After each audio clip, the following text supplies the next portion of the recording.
In alhamdulillah wa salat wa salam ala wa rasulullah. We're continuing with the hadiths from Sahih Muslim, the book of drinks. Uh, we went over the hadiths addressing the prohibitions in Islam against alcohol, drugs, and all of that. Anything that is an intoxicant, we cannot indulge in as Muslims. That includes marijuana, hash, opium, LSD, anything that's an intoxicant. And I want everybody to remember there are some pain medications out there that the doctor may give you for pain. They may be narcotics. They may cause you to become befogged or your mind to be altered. If your doctor does prescribe for you, say something like Darvon or something, and it makes you high, it makes you not in control of yourself, let your doctor know, because there's other pain medications he can switch you to that won't have that effect on you. You know, Allah gives us a cure for everything, and there's countless drug medications out there for pain. But again, it's about finding the one that's best for you, that works best for you without be altering your mind and your brain and making you not aware of what you're doing or yourself. So have a Muslim doctor and speak to your doctor about that. But under no circumstances can you indulge in marijuana or anything like that. That is not a cure for anything. As the Prophet said, there is no cure in anything that Allah made haram. If this is an intoxicant, all it's going to do is make you high and take your mind off the pain. I don't care what some great imam from overseas told you. There is no greater God than Allah. If you worship those other men, shame on you. But no one can issue fatwas that contradict what Allah says. So stay away from drugs. Say no to drugs. Teach your children to say no to drugs too. And look for the cure. Okay, so we're going to move on to the next set of hadiths in this chapter. And these are all hadiths addressing the etiquettes of eating and drinking.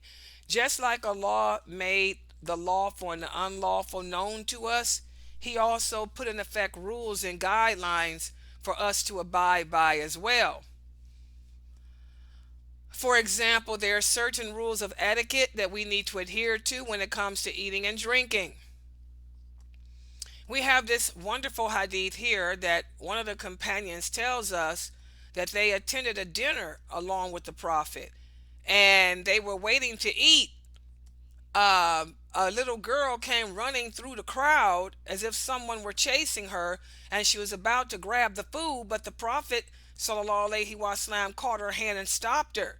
And then a Bedouin from the desert came running through the crowd, and he too reached for the food, but the Prophet stopped him too. And the Prophet said, Shaitan considers that food lawful on which Allah's name has not been mentioned. So Shaitan brought that girl so that the food might become lawful for him. But I stopped her from grabbing it. And then Shaitan had this man come, and I stopped him too. He said, by he in whose hand is my soul, if it was Shaitan's hand that I was holding, I would have held it along with theirs. So again, what's the rule here? The rule that we learn here is when we're sitting down to eat, mention Allah's name before we eat. It's a blessing. Do not reach out and eat the food without mentioning Allah's name. Say Bismillah before you eat. Just like in this picture, here's a man and his wife and children. They're getting ready to eat dinner. Before you reach for the foods, say, Bismillah. Mention in the name of Allah. That'll keep Shaitan, your personal jinns, from eating from that food. The Prophet sallallahu alaihi wasallam said, when any of you intends to eat a meal, eat with your right hand. And when you intend to drink, drink using your right hand. Because Shaitan eats and drinks with his left. Again, we want to be the opposite of the jinn. The jinn, they walk around with one shoe on and one shoe off. That's why you should wear both shoes. The jinn, they eat with their left hands. You want to eat using your right. Okay? So here the Prophet is telling us too, if we're going to you're going to hold the cup with your right hand. If you're going to drink from the cup, drink from your right hand. If you're going to eat, eat using your right hand. And also mention the name of Allah. Say Bismillah before you eat. So these are certain rules of etiquette that our Prophet Sallallahu Alaihi Wasallam taught us. And that brings us to the next hadith addressing what about drinking while standing. I know a lot of Muslims get into arguments and debates over this. Is it haram to drink while standing? Well, yes, it's true that at one point the Prophet Sallallahu Alaihi Wasallam disapproved of drinking water while standing. In fact, he went so far as to say, none of you should drink while standing, and if you forget, throw it up. But then later, he canceled this out. There's a lot of things the Prophet forbade us from doing in the beginning of Islam. Then later, he canceled it out. As we can see from these other hadiths, Ali and Uthman used to drink while standing. In fact, another companion said, I saw Ibn Umar drinking while standing. Also, Ibn Azubair, he said his father used to drink while standing. And then Ibn Abbas says, I served the water of the well of Zamzam to the Prophet, and he was standing. So, stop being so rigid on other Muslims. If a person can sit down and drink, fine. But if I drink standing up, that's my prerogative.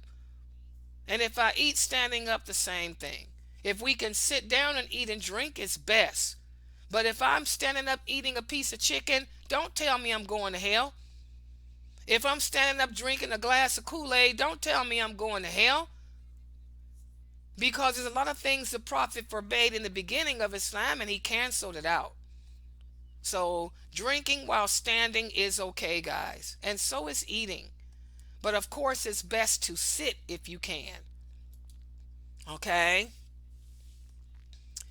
Also, another etiquette is when you are drinking from a glass of water, or if you're drinking something, don't chug a lug.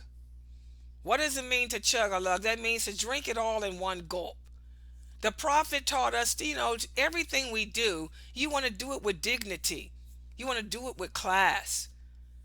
Take your time and drink slowly. Allow yourselves to take 3 breaths when drinking. You don't want to chug a lug. And you also don't want to breathe inside the cup. Take your time. Take a sip of water and then stop and pause. Take another sip and then stop and pause. The Prophet used to allow himself 3 breaths rather than chug a lugging. So it's more healthier for you.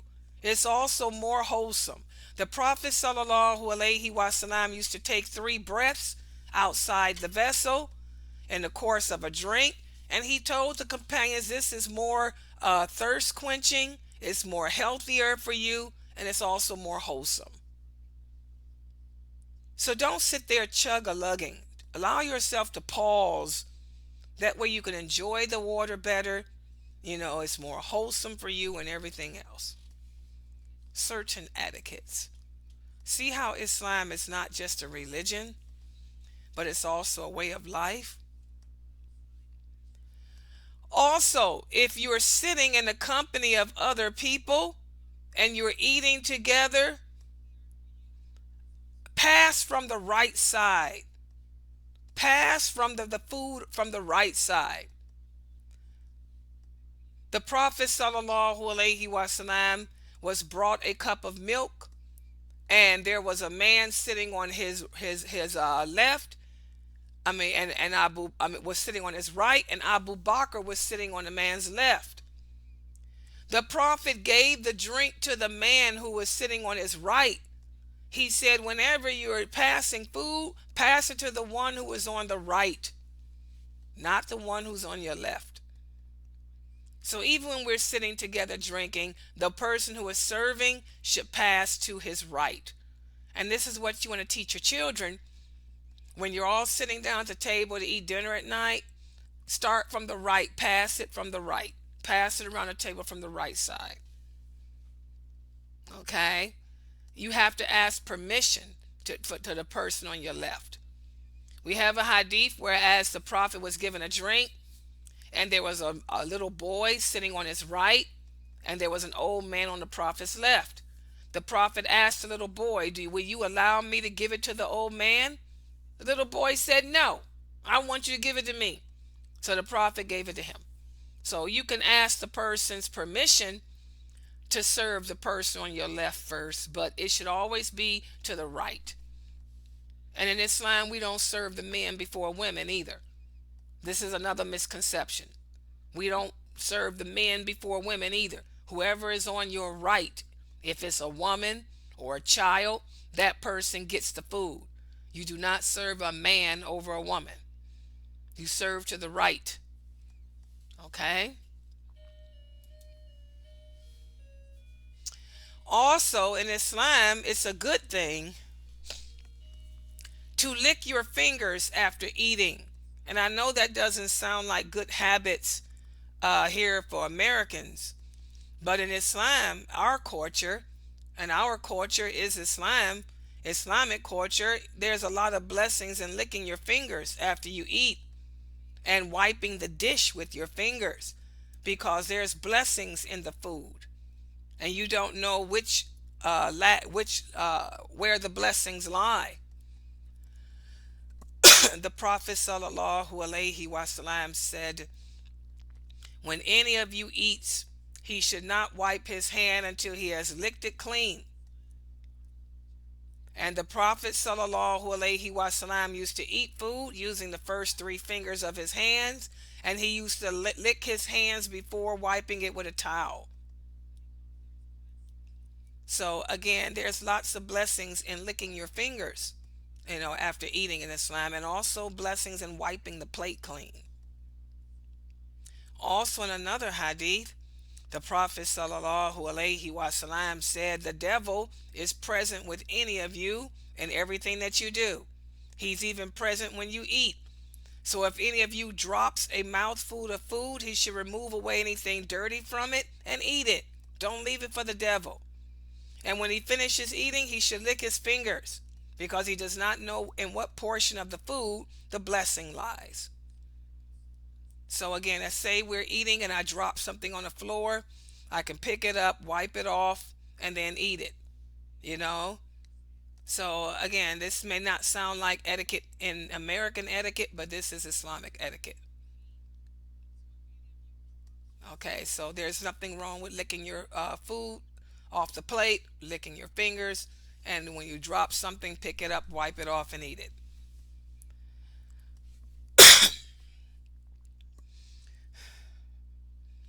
Also, Islam teaches us what to do if an uninvited person comes to your home for dinner. You invite somebody to your home for dinner and he brings along a friend. Well, the prophet found himself in this situation once. The prophet was on his way to dinner because he was invited, and a man accompanied him. And when the prophet got to the guest's home, he said, this man followed me. I know you did not invite him. If you want, I can send him back. And the guest said, no, he's welcome. He can come on in. So what do you learn from that? If somebody follows you to another person's home for dinner, it's up to the host whether or not that person can stay. Okay, if the host says he can stay, then he or she can stay. But if the host doesn't want him there, then he should leave. So that's another rule of etiquette that we learn from our prophet. Be careful taking people who are not invited to your dinner parties, because if the host wants to, he can turn that person away. Okay. Also, this next hadith speaks about one of the miracles of the Prophet sallallahu alaihi wasallam. One of the companions tells us that Abu Talha sent him to the Prophet to invite him for dinner. Abu Talha's wife had made a meal, so they found the Prophet sitting with other people, and he said, accept the invitation of Abu Talha. The Prophet asked the people to get up, And he went to their house, and the prophet told the people, let 10 people eat and enter. Then after them, 10 more went in and ate, 10 more went in and ate. So that's one of the miracles of the prophet. The prophet was able to bless that food, and it was enough to end up feeding everybody who was there. So this is just speaking about one of the miracles of our prophet sallallahu alaihi wasallam. Every prophet had their miracles, including our prophet Muhammad sallallahu alaihi wasallam. And that brings us to the next set of hadiths. These are hadiths addressing the permissibility of eating cucumbers and pumpkin. A lot of Muslims ask, Sister Layla, can we eat cucumbers? Well, a man invited the prophet to a meal that he had prepared, and the prophet went to the feast, and the prophet was served barley bread and soup that contained pumpkins and pieces of meat in it. The prophet sallallahu alaihi wasallam ate the soup. He's like, the companion said, I can still see the prophet going after the pumpkin, and ever since then I love pumpkin soup. So the prophet loved pumpkins. There's nothing wrong with eating pumpkins. Pumpkin soup. Pumpkin soup is a good dish in the Middle East. I love pumpkin soup too. And also cucumbers. There's nothing wrong with eating cucumbers. The Prophet sallallahu alaihi wasallam ate cucumbers with fresh dates. He used to eat cucumbers and dates, fresh dates and cucumbers together. So there is nothing wrong with that. And also, Islam teaches us that when you are invited to dinner at someone's home, always make dua for the host. Always bless the host. That's what the prophet used to do. The prophet would always make dua. He would say, "O Allah, bless them in what thou hast provided them as sustenance, and forgive them of their sins, and have mercy on them." So if I invite you to dinner, make dua for me, And this is one of the etiquettes that we've gotten away from as Muslims. People invite us out to dinner all the time or over to their home to eat. How many of us make dua for our host? We need to get back into this sunnah of making dua for our host. Okay? Also, when it comes to the etiquettes of eating, you want to take your time and eat. You don't want to eat two things at once. Okay? Take your time and eat. We have a hadith here, whereas one of the companions used to give dates during the time that the people were going through a hardship. And he said, do not eat two dates together at the same time, because the prophet forbade eating them at the same time like that. Instead, if you got two dates, offer one to your brother in Islam. See if he may want to eat one of them. It's just bad manners. You're going to sit there and eat two dates in front of me. You got two dates, offer me one. You got two candy bars, offer me one. Offer one of them to us. You don't sit there and gobble up all your food, in front of another person. That person may want some. And again, vinegar. A lot of Muslims ask, is vinegar lawful? There's different types of vinegar. In fact, the prophet loved vinegar. He said one of the best condiments is the condiment of vinegar. You got rice vinegar, apple cider vinegar, malt vinegar, balsamic vinegar, white wine vinegar. Like I tell you guys, read the label. White wine vinegar. Is it distilled? Yes. What is distilled? That means these are grapes or grain that have been set over time and become toxic. We can't eat white wine vinegar. This is alcoholic. It's reached that level of alcohol. Here's another picture: distilled white vinegar. Read the label. What does it mean? It's been distilled, it's been fermented, it's become toxic. But what about organic apple cider vinegar, non distilled? Non distilled. What does non distilled mean? That means it's not fermented. That means it's okay. It's not fermented. It's organic apple cider vinegar that has not been distilled. Y'all need to read the label. Read. What did Jibril command the Prophet Muhammad to do? To read. Read. Read the bottle. It tells you if it's been distilled or not. But vinegar is lawful. There's different types of vinegar. The only type of vinegar that is haram for us, the Prophet said, is the kind that has been distilled. He said if it has been distilled, then we cannot eat it. But if it's not distilled, then it's a great condiment. Okay. Also, truffles. There are some Muslims out there that want to make truffles haram. Truffles is like a mushroom.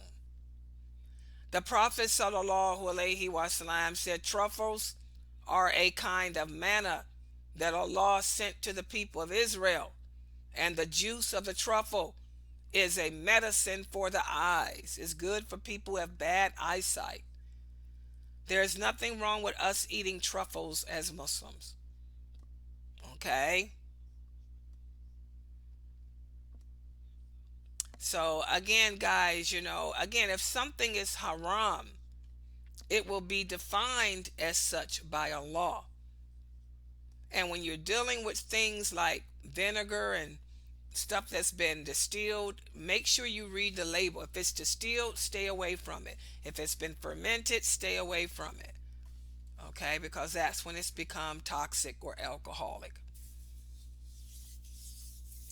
This next hadith addresses honoring your guests.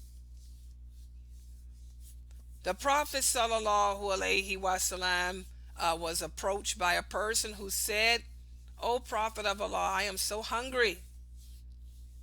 So the Prophet sent a message to one of his wives to make food for this man.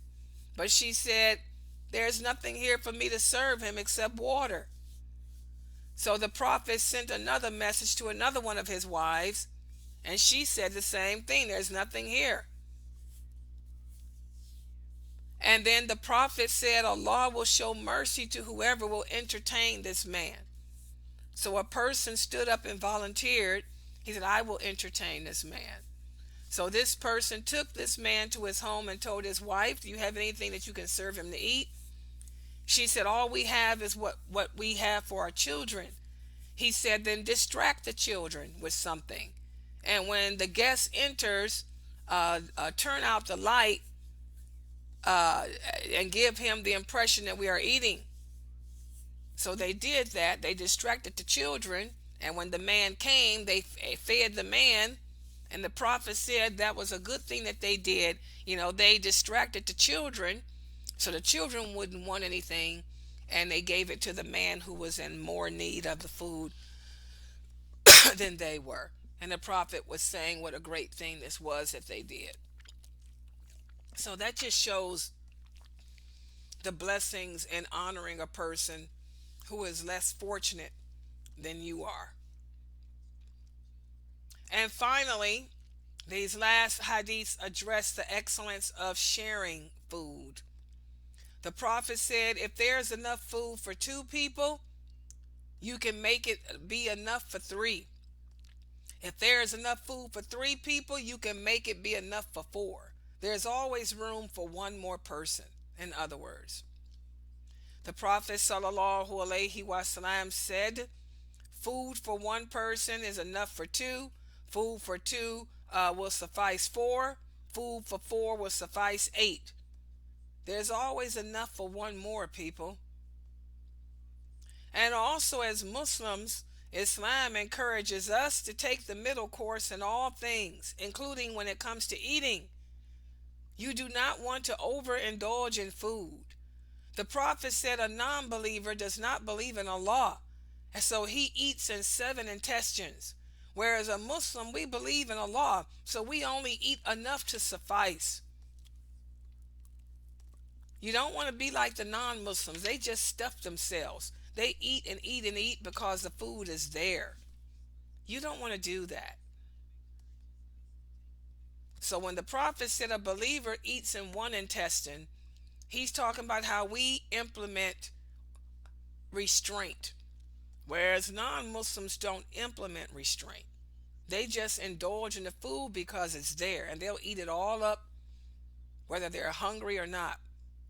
So you don't want to be like a non believer. You want to be a person that believes in Allah and just eat enough to survive and keep going. So, thus, those are all hadiths that conclude the book of drinks.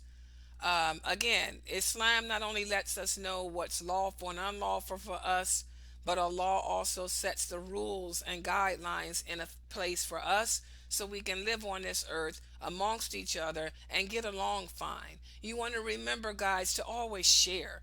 If you're eating and someone is next to you, share with that person. Offer that person.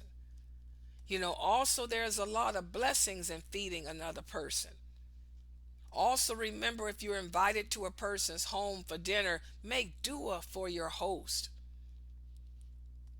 And if someone should accompany you to that person's house, remember it's up to the host whether or not that person can stay and join them. So remember, don't invite people who have not been invited. So we'll stop right here for today. Tomorrow, what I'm going to do is give you a quiz to cover these questions. If you guys have any questions or comments, inshallah, you can type them on the screen. Subhanakallahumma wa bihamdika ashhadu an la ilaha illa